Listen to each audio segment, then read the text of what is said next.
Graças e paz. Tiveram um domingo tranquilo? O tema disponibilidade gera intimidade. Vamos repetir só para a gente começar a movimentar. Disponibilidade gera. Disponibilidade gera.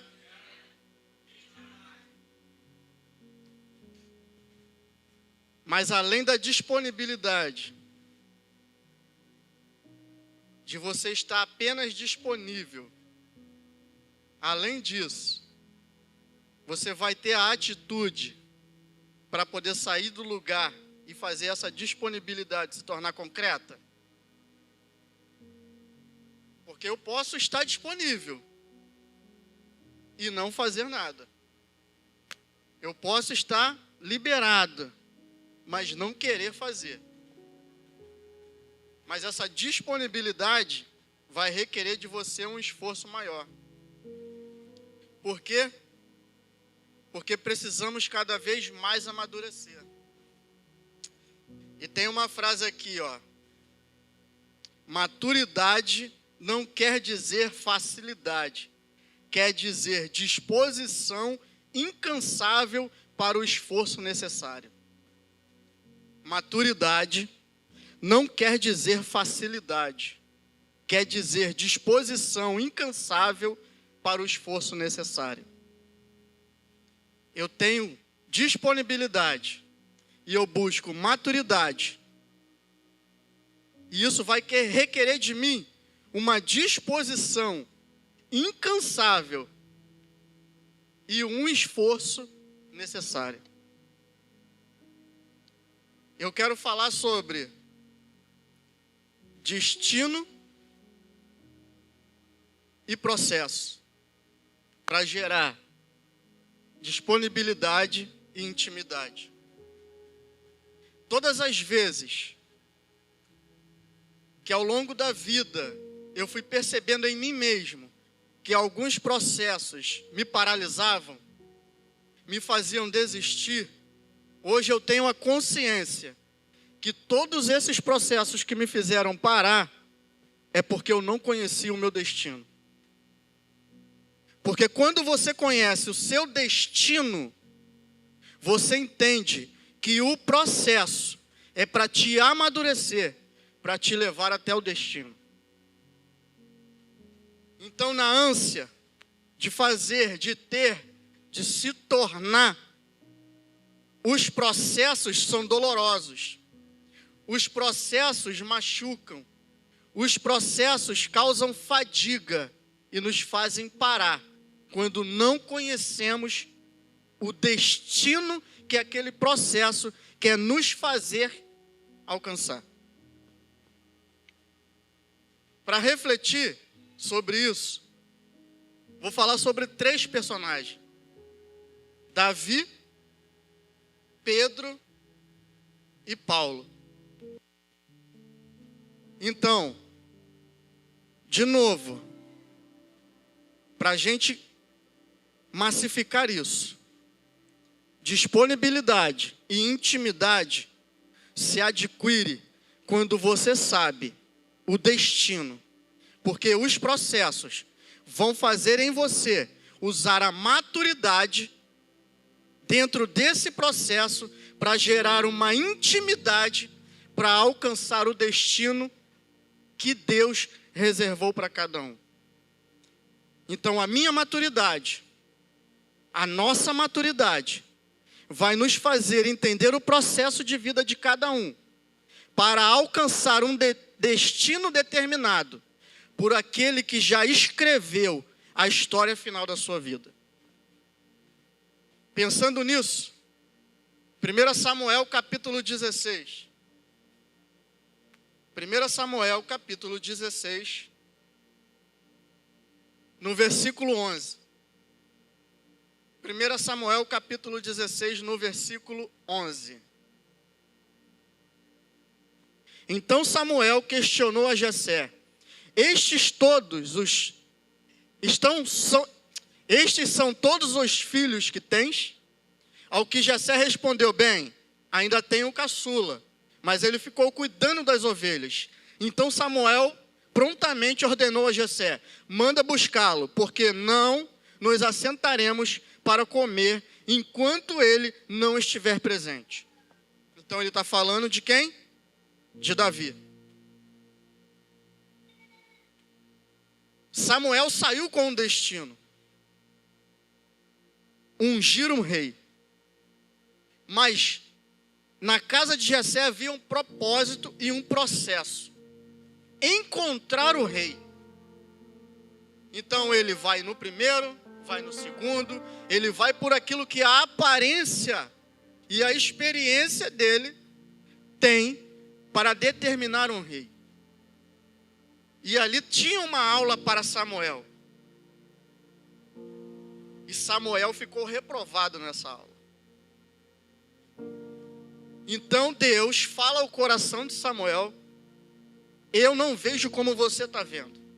Vou te ensinar nesse processo que o seu destino de ungir rei não é segundo as suas convicções, não é segundo ao seu parâmetro de escolha, mas é segundo a minha vontade, porque eu não sigo parâmetros, eu sigo destinos.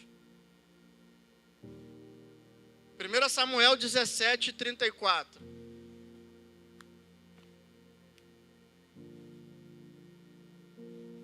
Mas Davi argumentou diante de Saul: quando teu servo apacentava as ovelhas de seu pai e surgia um leão ou um urso feroz que arrebatava uma das ovelhas, eu o perseguia e o atacava, e arrancava a ovelha da sua goela, e se vinha contra mim, e eu o arrancava pela juba, o feria e matava.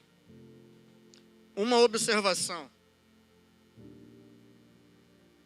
enquanto Samuel estava aprendendo com Deus na casa de Jessé, Jessé, sem saber, estava ensinando e dando a oportunidade a Davi de apacentar pequenas ovelhas. Aos olhos de Davi, aquelas pequenas ovelhas era apenas o sustento de uma família. Mas para Deus era o processo para um destino. Por quê?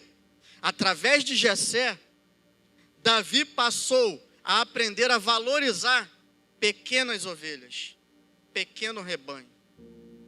Através daquele processo de cuidar, de zelar daquele rebanho, Davi se desenvolveu uma coragem para enfrentar urso e leão, disposto a morrer por uma responsabilidade que foi confiada a ele. Para Davi, aquilo dali era só uma maneira de manter os bens da família. Mas para Deus, era o processo de um próximo nível. Por quê? Porque quando ele treinava matando urso e leão, ele estava sendo preparado para poder chegar diante de um rei e matar Golias. Enquanto Davi achava que estava protegendo o urso e o leão, Deus estava dizendo: estou te preparando para te colocar diante de um rei e mostrar para eles que você já está pronto para matar Golias, porque você foi treinado com urso e leão. Então as ovelhas serviu de propósito para completar um destino, e o destino era ele se tornar um rei. Mas havia um processo. Então a ovelha serviu para ele aprender a ter responsabilidade e zelo. E agora ele ter coragem de entregar a vida dele por aquilo que ele tinha como responsabilidade de proteger. quando ele chega diante dos irmãos e vê o exército de Israel ser afrontado por Golias, foi como Davi olhar para as ovelhas e olhar para o exército e dizer: é minha responsabilidade proteger o nome daquele que me separou. Então, o urso e o leão serviu de preparo para matar Golias. E quando ele mata Golias, era um processo para ele se tornar rei de Israel. Vamos em frente? 1 Samuel capítulo 18, versículo 7. 1 Samuel 18, versículo 7. E as mulheres dançavam e cantavam. Saul matou seus milhares. E Davi? De novo. E as mulheres dançavam e cantavam. Saul matou seus milhares. E Davi? Por que Davi matou seus 10 milhares? Porque o urso e o leão o treinou. Golias serviu para expor quem Davi já havia se tornado. E agora, as mulheres de um reino declaram que aquilo que Davi faz superou aquilo que o rei costumava fazer. A maturidade não quer dizer facilidade, quer dizer disposição incansável para o esforço necessário. A maturidade de Davi com aquelas ovelhas fez o esforço necessário de entregar a vida ou colocar a vida em risco para enfrentar um urso. A maturidade de Davi colocou a vida dele em risco em matar um gigante que um exército não quis enfrentar. E agora, por causa da maturidade de Davi, o nome dele está sendo aclamado por uma nação. 2 Samuel 5:1. 2 Samuel capítulo 5, versículo 1. Então, todas as tribos de Israel foram até Davi em Hebrom e declararam: vem, nós somos dos teus ossos e da tua carne, teus parentes de sangue, vai. Já antes, quando Saul reinava sobre nós, eras tu que saías e entravas com Israel no comando das tropas, e o Senhor te prometeu: és tu que apacentarás o meu povo Israel, e és tu quem governarás os habitantes de Israel. Enquanto Jessé estava colocando Davi para apacentar as ovelhas no destino que Deus havia preparado, ele está dizendo aqui: és tu que apacentaras o meu povo Israel, e és tu quem governarás os habitantes de Israel. Enquanto Davi olhava as ovelhas, Deus demonstrava: as ovelhas era Israel, o seu destino. Por quê? Porque diante do leão e do urso, Davi colocava a vida dele como perda. Deus deu a oportunidade de, diante daquele ataque, Davi colocar a vida dele como perda. Porque a maturidade dele era: o destino que meu pai designou será alcançado pela disponibilidade da intimidade que eu tenho com ele a oferecer a minha vida como perda. É sobre isso.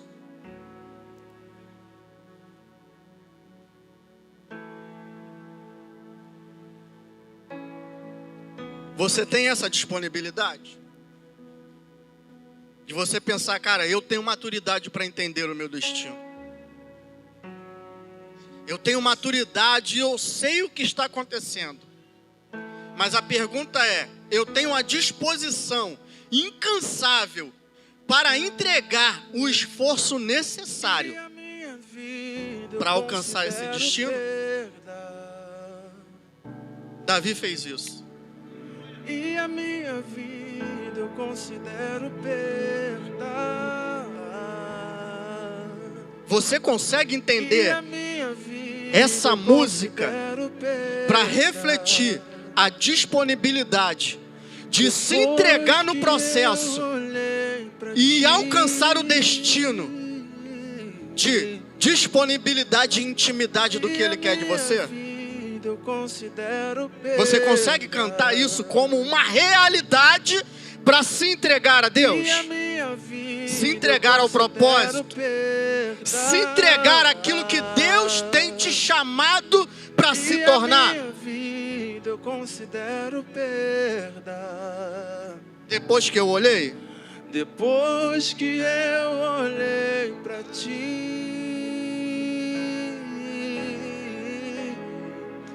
e a minha vida eu considero perda. O processo do urso e do leão foi só um preparo para poder matar Golias. O processo de enfrentar e matar o Golias foi só um preparo para poder colocar diante de uma nação o próximo rei de Israel. O processo que você está enfrentando não é para te matar, mas é para te colocar diante do destino que Ele reservou para você. Tenha maturidade nesse domingo de entender que a sua vida protegida por você é uma vida jogada fora no lixo. Mas quando você considera a sua vida, os seus propósitos, as suas vontades como perda, Deus pega isso e ressignifica para te dar um destino, para poder gerar em você uma vida estabelecida com propósito, vitórias e portas abertas. E a minha vida eu considero perda. Decisões definem destinos. Decisões definem destinos. Você pode dizer hoje: eu quero isso, eu quero aquilo, eu preciso daquilo outro, amanhã eu vou trabalhar para isso, eu vou trabalhar para aquilo. Mas nós confundimos a luta do dia a dia para nos mantermos sustentáveis com uma decisão que venha gerar um destino reservado por aquilo que Deus escolheu para você.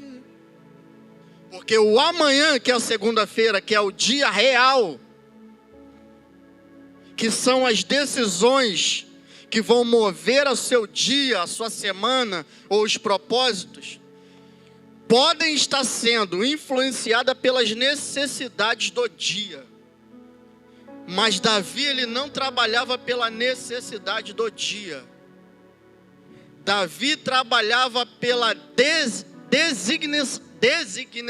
designação de uma ordem que seu pai deu. Apacenta minhas ovelhas e não perca uma sequer. Existia uma ordem para o destino daquela criança, daquele jovem, ir para o campo e proteger aquelas ovelhas a qualquer custo. Se eu estiver almoçando e acontecer alguma coisa, eu largo o almoço e vou protegê-la. Se eu estiver dormindo e eu ouvir barulhos para que venham matar e roubar aquelas ovelhas, eu me levanto, largo tudo e vou em busca daquelas ovelhas. A pergunta é: para o seu destino que Deus chamou você, você está disposto a largar o que for necessário para cumprir esse propósito? Porque você vai ter disponibilidade, porque o meu Deus, Ele não é doido. Ele não vai te pedir o que você não pode dar. Mas a grande pergunta é: as decisões do seu dia de amanhã estão definindo o seu destino do que Deus já falou sobre você? Ou as decisões da sua segunda é simplesmente para pagar o boleto do mês? Porque no mês seguinte o mesmo boleto vai voltar. No outro mês o boleto vai voltar. No outro mês o boleto vai voltar.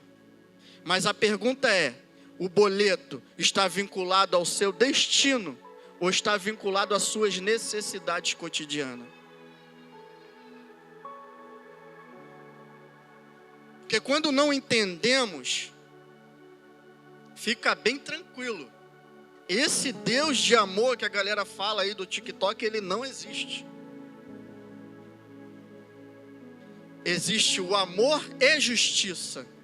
E quando ele determina um destino para você, a justiça começa a se manifestar para te levar para o destino. E às vezes, o destino é você perder o que tem, para entender que a disponibilidade não é sobre o boleto, é sobre aquilo que ele disse que você precisa se tornar. E isso vai te ensinar a ter intimidade. Quando Moisés tira o povo e leva para o deserto, Moisés estava cumprindo um propósito, um chamado. Mas o povo estava pagando o boleto todo dia. O que nós vamos comer? A água acabou. Mas o destino, o povo já nem se lembrava. Porque o destino era um lugar que tinha leite e mel. Só que no processo, o povo não entendeu. Então, decisões definem destinos. Então, a maturidade não quer dizer facilidade, quer dizer disposição incansável para um esforço necessário. Amém? Esteja disposto a obedecer uma ordem. Fala isso para você. Preciso estar disposto a obedecer uma ordem. Não é um pedido, é uma ordem. Uma ordem. Mateus capítulo 14, versículo 22. Vamos refletir um pouco sobre Pedro. Imediatamente após Jesus insistiu com os discípulos para que entrassem no barco e fosse adiante deles para o outro lado, enquanto ele despedia as multidões.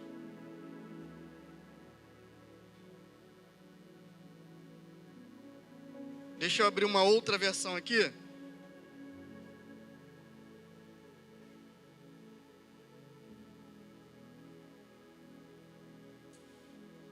Mateus 14, 22.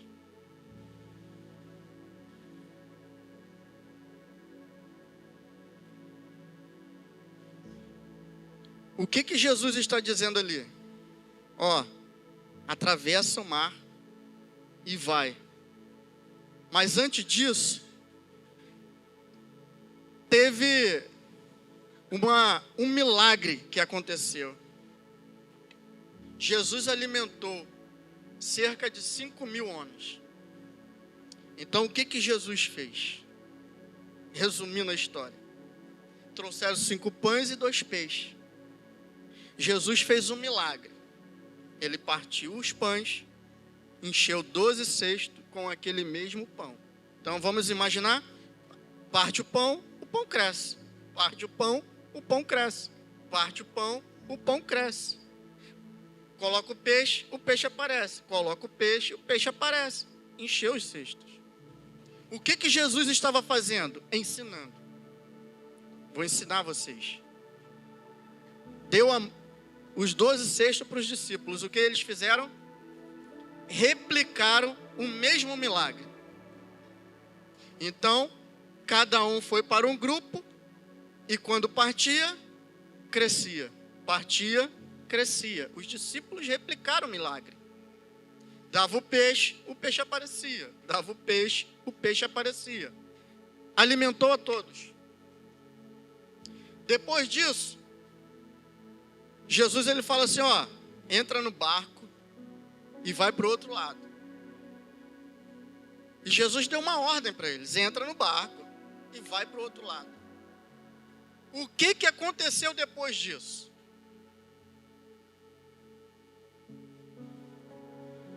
O que aconteceu depois disso? Jesus veio andando sobre as águas.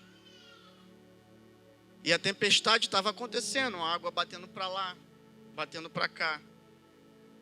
Os discípulos estavam no barco. Eles obedeceram uma ordem. Foi para o mar. E o engraçado é que eles acabaram de fazer um milagre.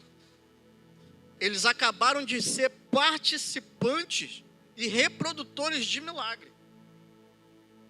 Só que o passo seguinte que Jesus dá para eles é enviar para um lugar que tinha tempestade.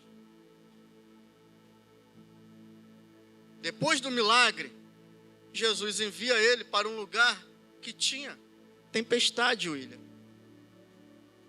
O vento estava soprando, as ondas estavam batendo. E eles tinham acabado de reproduzir milagres. Isso acontece ou não acontece na nossa vida? Nós acabamos de conquistar alguma coisa, acabamos de ser abençoados em alguma coisa, e logo depois o que vem?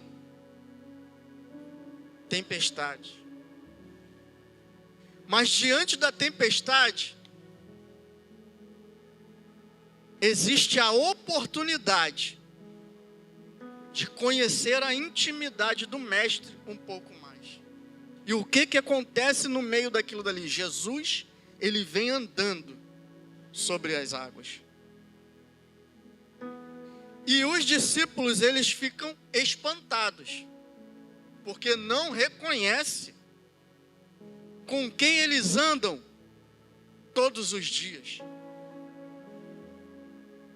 Aí eu fico pensando, como não reconheceu Jesus, se sabia a roupa que ele estava, o tamanho do cabelo que ele tem, a barba que ele tinha, e quem está vindo não é reconhecido, pastor. Anda com ele todos os dias, ouve dele conselhos todos os dias, acabou de fazer milagres com ele, e agora no meio da tempestade, eles não conseguem reconhecer quem está vindo. É assim ou não é que acontece nas nossas vidas? Nós não conseguimos enxergar Jesus no meio das nossas tempestades. Nós não conseguimos reconhecer aquele que cantamos todos os cultos quando a tempestade sobrevém sobre as nossas vidas. Mas tudo tem um destino e um propósito. Ali foi a oportunidade de algum deles manifestar uma ousadia diante de uma tempestade. Então, no meio de uma tempestade, sempre terá um que vai ter a coragem de dar um passo de fé aonde ninguém quer se mexer. Por quê? Porque você precisa estar disposto a obedecer uma ordem. Eles perguntam, é você, mestre? Sou eu. E Pedro fala, se é tu, manda eu ir ter contigo. E Jesus falando, então, vem. E Pedro tira o pé do barco e anda sobre as águas. Diante de todos os discípulos, de uma tempestade, de uma pessoa que está vindo, que eles dizem não ter certeza de quem é, Pedro obedece uma ordem. Então, vem. E Pedro foi. O que eu fico pensando é que, se eles não conheceram, é porque Jesus não estava tão próximo também. Sim ou não? E se Pedro sai do barco e começa a andar sobre as águas, e o texto vai dizer que quando ele começa a afundar, Jesus pega pela mão, quer dizer que ele andou um bom pedaço. Quer dizer que ele caminhou sobre as águas um bom pedaço. E a pergunta que fica: você tem disposição para poder manifestar a disponibilidade para receber uma ordem e andar no meio da sua tempestade, mesmo sabendo que ela pode, em algum momento, querer afundar você? Por quê? Por quê? Por quê? Porque você vai precisar se manifestar e entregar de fato a sua vida para confiar. Eu não tenho mais a minha vida como preciosa. Eu fui encontrado. Olha só. Olha essa primeira frase. Eu não tenho mais a minha vida como preciosa. E eu fui encontrar. Jesus dizendo, vem. A tempestade está alta, mas vem. Eu fui encontrado. A tempestade está alta na tua vida? A tempestade está alta que você não consegue mais ter uma saída? Jesus está dizendo, vem. Aí você precisa cantar isso. Eu não tenho mais minha vida como preciosa. Eu vou encontrar você no meio da tempestade. E o que antes era lucro já não tem valor. Eu fui encontrado.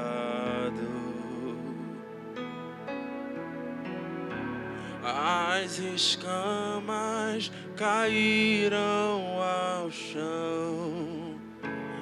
Tua luz És tu mesmo, mestre? Sou eu, Pedro. Abre os teus olhos, tira as escamas, sou eu. Então vem, Pedro. Então eu vou, mestre.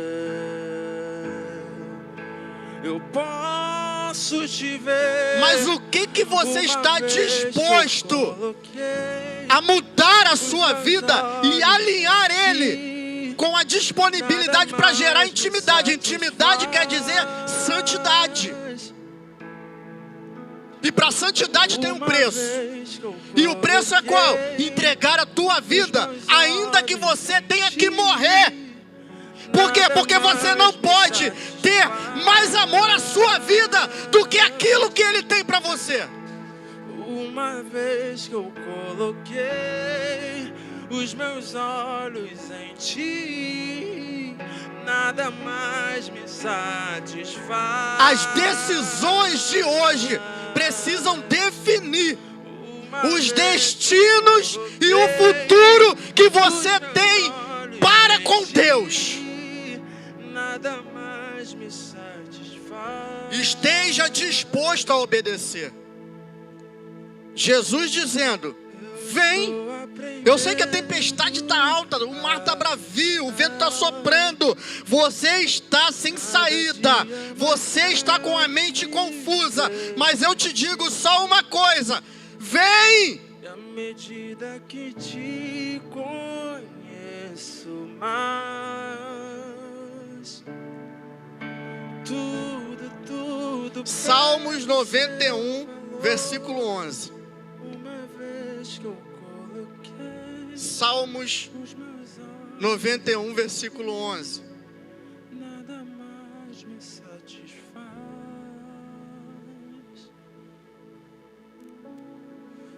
Uma vez que eu Salmos 91, 11. Porque aos seus anjos ele dará ordem a teu respeito, para que te guardem em todos os seus caminhos. Você acredita? Vem. Por quê? Porque aos seus anjos estou dando ordem a teu respeito. Então, vem. Por quê? Porque eu já dei ordem ao teu respeito. O céu já sabe sobre você. Então, vem. As decisões vão definir isso. Vem. Já tem uma ordem no céu. Salmos 119, versículo 30.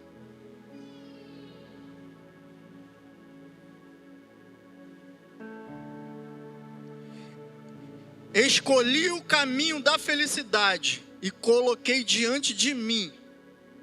Coloque diante de mim as tuas decisões. Escolhi o caminho da felicidade e coloquei diante de mim as tuas decisões. Você consegue dizer isso para o Senhor? Eu escolhi o caminho da felicidade. Qual é o caminho da felicidade? Atender o chamado. Vem. E coloquei diante de mim as tuas decisões. Quais são as decisões que Ele tem como destino para as nossas vidas? O salmista, ele já está sendo enfático.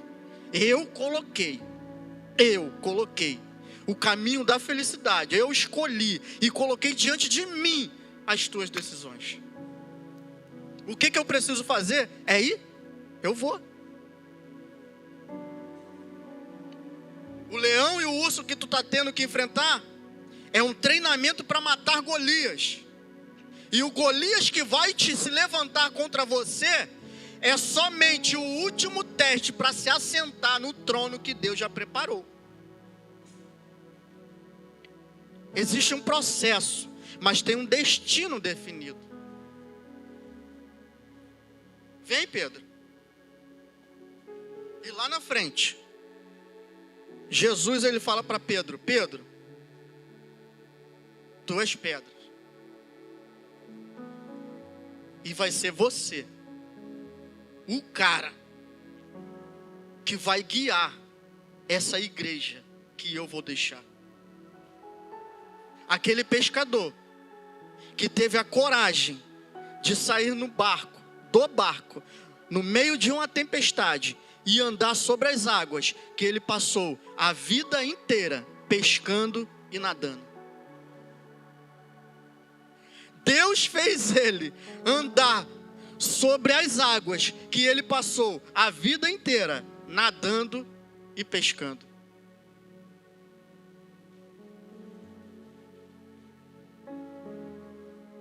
Talvez a coisa mais radical que você possa fazer é recomeçar hoje. A coisa mais radical, irmão, uma coisa louca que você precisa fazer, talvez seja recomeçar hoje.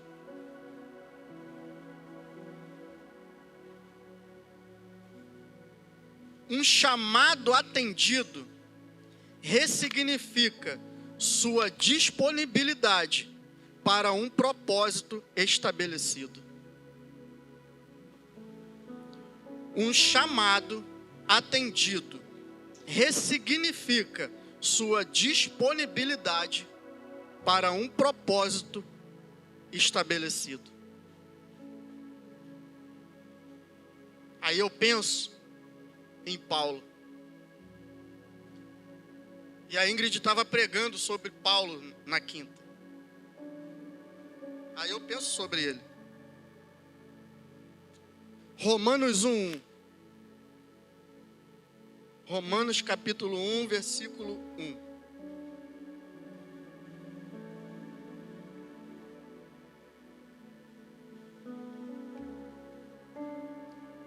Olha o que Paulo fala. Paulo, servo do Senhor Jesus Cristo, chamado para ser apóstolo, separado para o evangelho de Deus. Paulo, 1, servo. 2, chamado, apóstolo. 3, separado para o evangelho de Deus. O destino. Amém? Filipenses capítulo 3, versículo 5. Hoje é um pouquinho mais de Bíblia.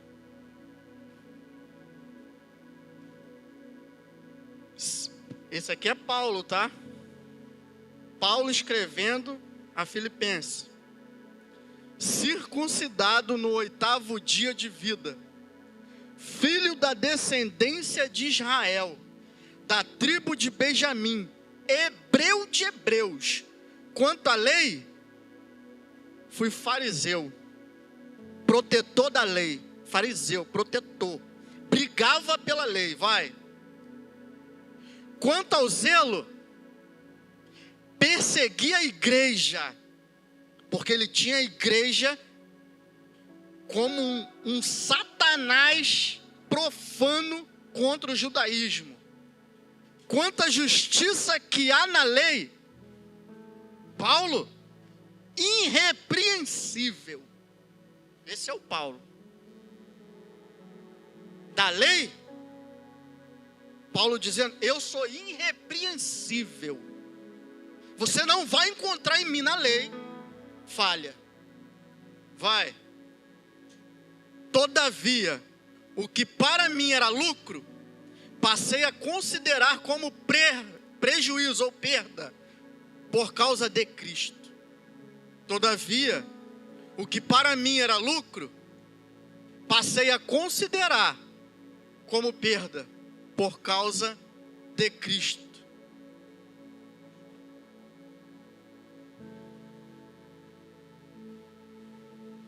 É o 2, e a minha vida eu considero perda, varão. E a minha vida eu considero perda. E a minha vida eu considero É Paulo perda. dizendo isso aqui. Cara, eu sou hebreu de hebreu. Sou aqui, ó, original, da tribo de Benjamim, fariseu, doutor da lei, irrepreensível sobre essa lei. Mas quando eu encontrei ele, e a minha vida eu considero perda. eu estava fazendo tudo errado. Por quê? E a minha vida eu considero. Atos capítulo 9. E a minha vida eu considero. Atos capítulo 9. Depois que eu olhei pra ti, oh, tua presença.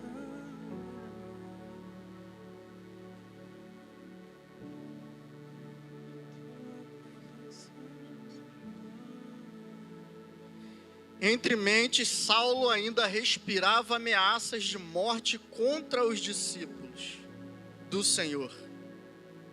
Dirigindo-se ao sumo sacerdote, pediu-lhe cartas para as sinagogas de Damasco, de maneira que, eventualmente encontrando ali, homens ou mulheres que pertencessem ao caminho, estivessem autorizados a conduzi-los presos a Jerusalém. Paulo pedindo autorização para matar os cristãos. 3. Entretanto, durante a sua viagem, quando se aproximavam de Damasco, subitamente uma intensa luz, vinda do céu, resplandeceu ao seu redor. Então ele caiu por terra e ouviu uma voz que lhe afirmava: Saulo, Saulo, por que me persegues? Ao que ele inquiriu: quem és, Senhor? E ele disse: eu sou Jesus, a quem tu persegues. Contudo, levanta-te e entra na cidade, pois lá alguém te revelará o que deves realizar. Hebreu de hebreu, fariseu, doutor da lei, zeloso na lei, encontrou Jesus que está aqui com a gente hoje. E quando ele encontra, e ele vai escrever aos Filipenses, ele diz: ó, cara, a minha vida tem como perda. Por quê? Porque eu preciso ressignificar o meu chamado, o meu trajeto, porque agora o meu destino mudou. O meu destino mudou. O destino de um perseguidor agora é morrer junto com aqueles que ele perseguia. Alex, o que você quer dizer com isso? Eu quero dizer que a disponibilidade de Paulo de matar aumentou quando ele descobriu que tinha que morrer. A disponibilidade de Paulo de ir na sinagoga, de pedir cartas para matar cristãos como nós, agora aumentou, porque ele encontrou com Cristo. E agora a vontade dele era morrer por Cristo. Diante disso tudo, fica uma pergunta: o chamado que Deus tem sobre você será atendido? O chamado que Deus tem na sua vida vai ser atendido? O quanto você está disposta a entregar o que for necessário para poder ter, de fato, uma aliança com esse Jesus.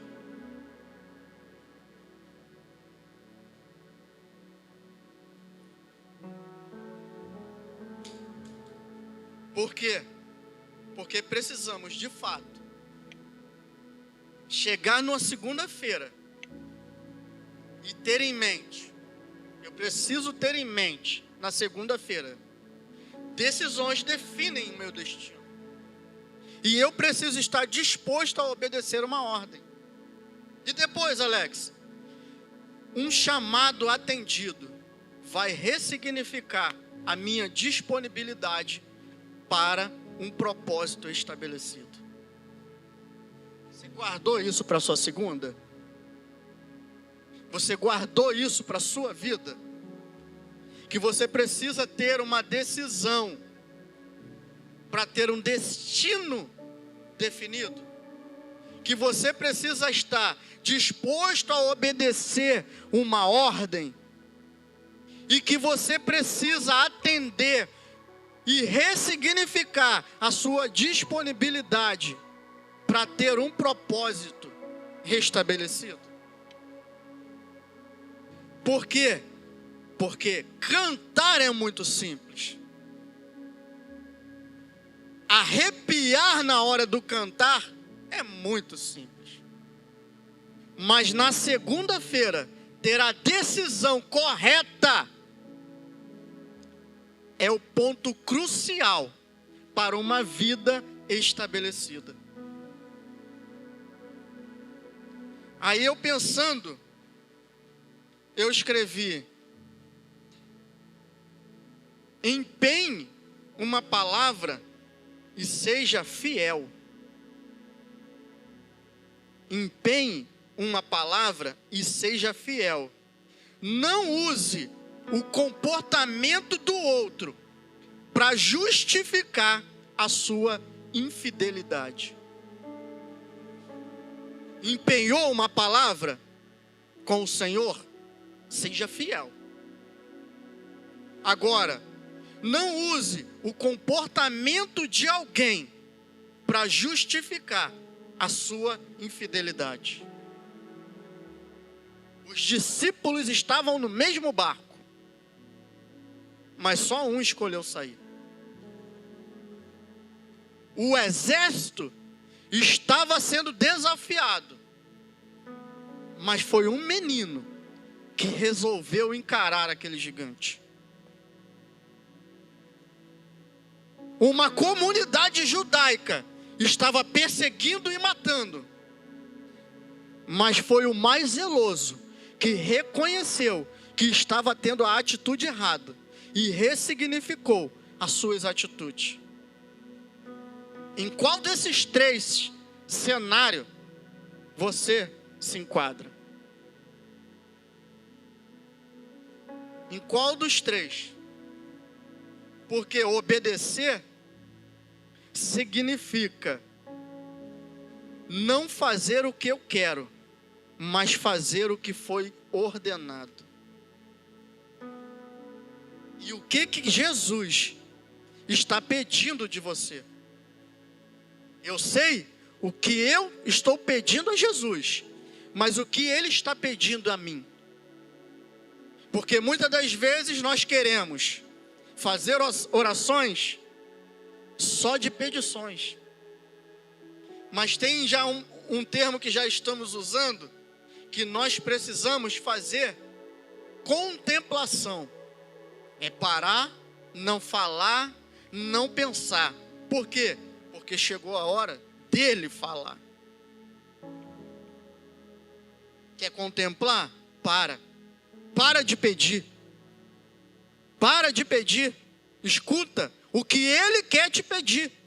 Escuta o que ele está te ordenando. O que você precisa fazer para a sua vida ter uma mudança? Para que no próximo culto você não venha aqui fazer a mesma oração, o mesmo pedido, o mesmo clamor, a mesma intercessão, a mesma súplica, é o mesmo mimimi, é a mesma choração. Para! Ele quer que você ouça o que Ele está dizendo para você. Chegou a hora de ouvir e obedecer. Queremos ter uma geração que venha mudar essa geração e preparar a próxima. Para de ficar chorando e escuta o que Ele está mandando fazer. Diante da multidão, só tinha 5 pães e 2 peixes. O problema é todos comerem, discípulos? Então vá e dê a eles de comer. Agora, o barco está no meio de uma tempestade. O problema é a tempestade, vem aqui andar comigo na tempestade, que eu vou te dar autoridade para mandar essa tempestade parar.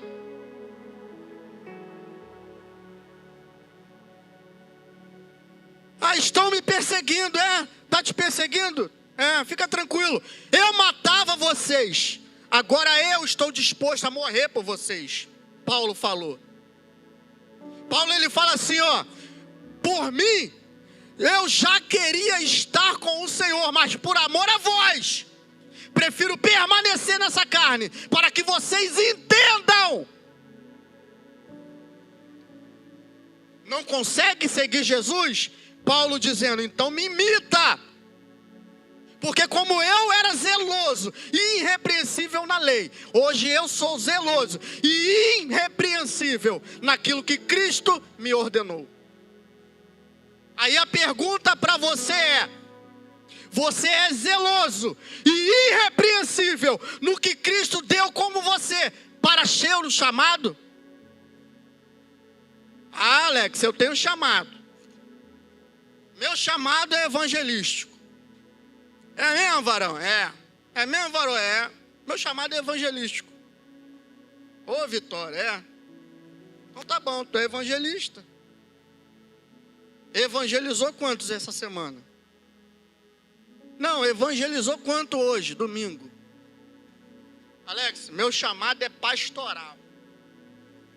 Eu não consigo ver pessoas que eu quero cuidar, que eu quero fazer, que eu quero acontecer. Varão?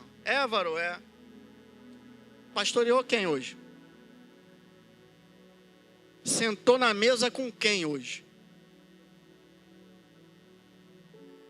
trocou o seu final de semana para poder cuidar de quem?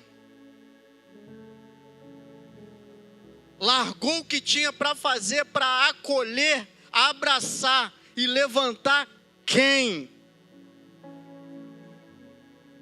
Não, Alex, meu chamado é profético. Sou profeta. Varão, Mas eu não te vejo na escola bíblica, não. Eu nunca vi profeta que não conhece a lei. Profeta não é eis que te digo, lamanai, tchamanai. Isso é 7:1. Profeta não fala eis que te digo. Profeta fala está escrito. Isso aí pode botar na minha conta. Porque quando Satanás vai lá tentar Jesus, Satanás não diz eis que te digo não. Satanás diz assim, está escrito. Aos seus anjos dará ordem a teu respeito. Pula daí, tu não é o Cristo? Aí o maior profeta da história fala assim, também está escrito, varão. O quê? Não tentarás o Senhor teu Deus.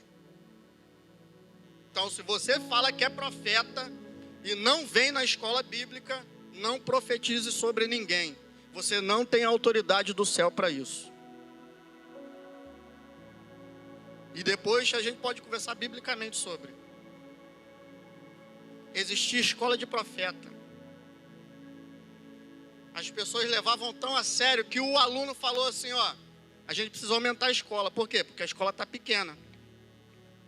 A gente precisa aumentar a escola. Mas vamos, Alex, o que eu preciso fazer hoje? O que eu digo para você hoje? Canta aí, e a minha vida? E a minha vida eu considero perda. Não cante essa música se você não estiver disposto a fazer o que for necessário. Eu considero perda. Nós não queremos vocês emocionados. Nós queremos vocês transformados.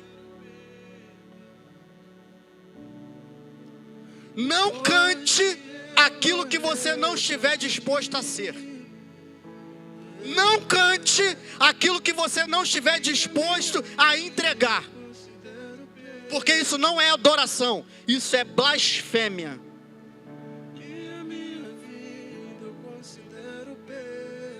Não tem jeito. Alex, então o que eu faço? Chega amanhã e entrega a sua vida a ponto de se perdê-la. Não cante. Não cante aí embaixo e não cante aqui em cima. Não cante. Por quê? Porque o altar e a noiva é do noivo. E eu creio que nós queremos se tornar não só noiva, mas também amigo do noivo. E quem era amigo do noivo? João. Preparando o caminho e falando a verdade. Alex, eu sou adorador, você não é. Porque adorador entrega a vida e não entrega o cântico. Adorador entrega adoração e não entrega uma melodia. Adorador está disposto a entrar no rio primeiro e, se precisar, morra. Então o profeta dá uma ordem, o Senhor dá uma ordem, bota os levitas com a arca no ombro, e agora eles vão botar o pé no rio, o rio vai abrir. Então se você é adorador, se você é adoradora, a tempestade tem que parar. Porque a minha vida tem que ser considerada como perda, e não a minha agenda como prioridade.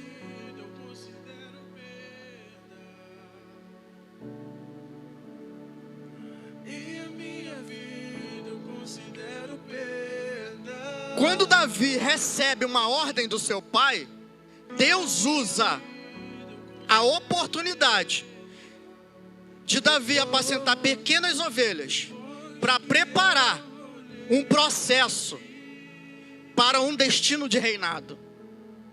Então Davi, vou voltar, ser redundante, para só segunda-feira ter sentido.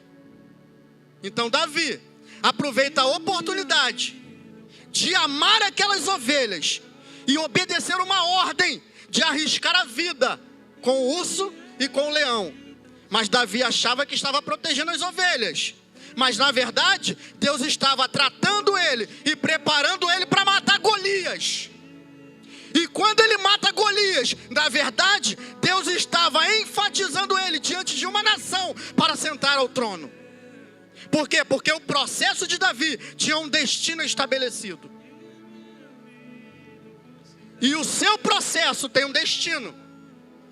E nós não estamos mais no tempo de ficar buscando tanta resposta, mas é tanta resposta que são inúmeras de perguntas inúteis que nós fazemos. E por isso que as nossas respostas nunca terão fim. Por quê? Porque não entendemos o destino. Se não entender o destino, as perguntas sempre serão desnecessárias, porque serão feitas de formas erradas. Porque quando se entende o destino, as nossas perguntas têm a ver com o propósito estabelecido naquele processo para alcançar o destino. Aí você vai vir para cá. Senhor, eu tenho aqui um chamado. Senhor, eu fui escolhido, mas é que eu estou desempregado, Senhor. Eu venho em Ti, diante do Senhor, pedir que abra uma porta de emprego. Senhor, meu Deus e meu Pai, Tu sabe que a minha despensa está vazia. Senhor, envia provisão. Ai, aleluia, Senhor, já não suporto isso. E Deus está dizendo, meu filho, tu está fazendo a oração errada. Entenda o seu destino para poder viver o processo. Porque o processo não é para te matar, é para te preparar para o destino.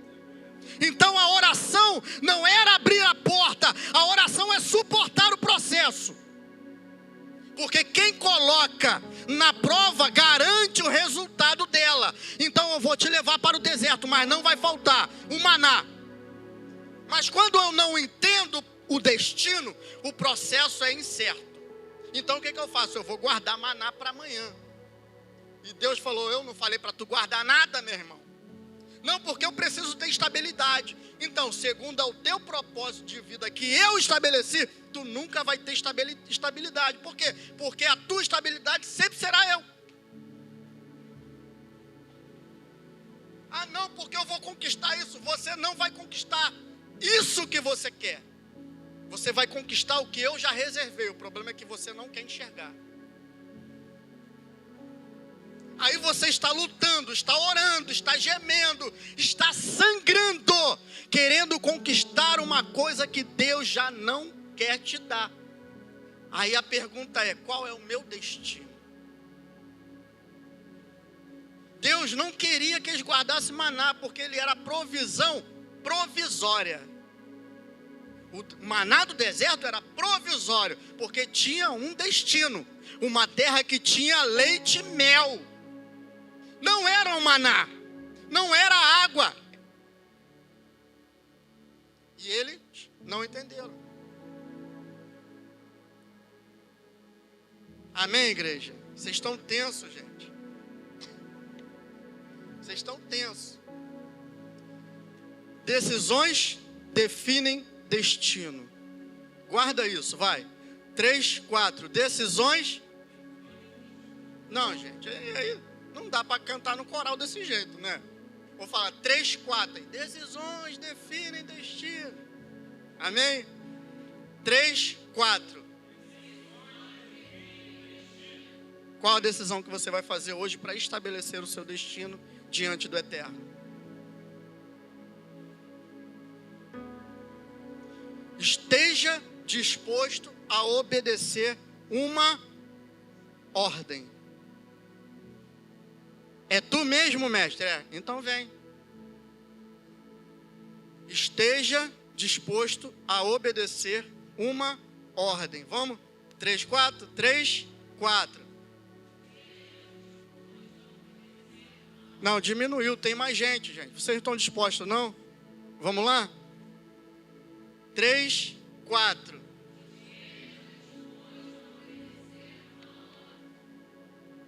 É tu mesmo, mestre? Sou eu. Mas tu tá meio distante, que eu não... É você mesmo? Sou eu, Pedro. Então manda eu ir aí, então, se é tu mesmo. Ué, então vem. Posso ir? Vem. Então vou. Por quê? Porque ele colocou a vida dele como perda. E a minha vida eu considero perda. E a minha vida eu considero Um chamado perda. atendido ressignifica sua disponibilidade de um propósito estabelecido. Um chamado atendido ressignifica sua disponibilidade para um propósito estabelecido.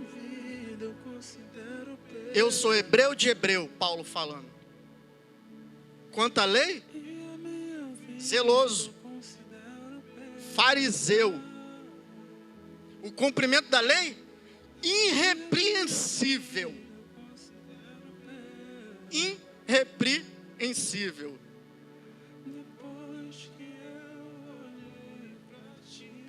Aí, Romanos 1.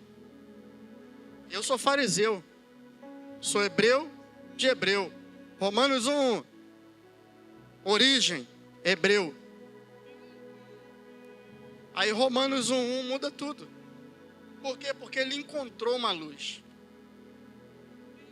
Romanos 1, varão. Ô Jesus amado.